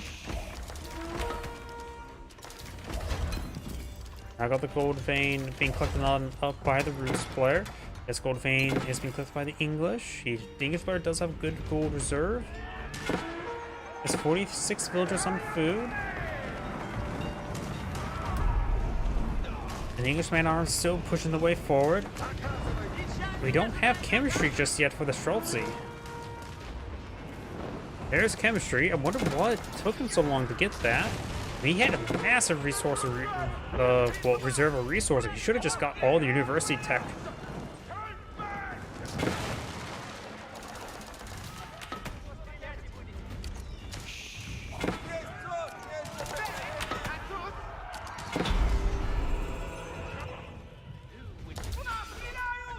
More the Roost man-at-arms do go down. Man-at-arms being chased away. And my apologies for this. I make a quick run to the restroom, so I'm just going to follow him and let him watch from there.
My apologies.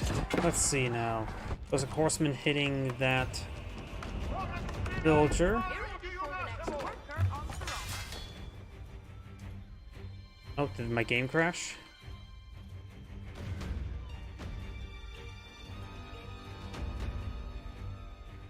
And the game crashed.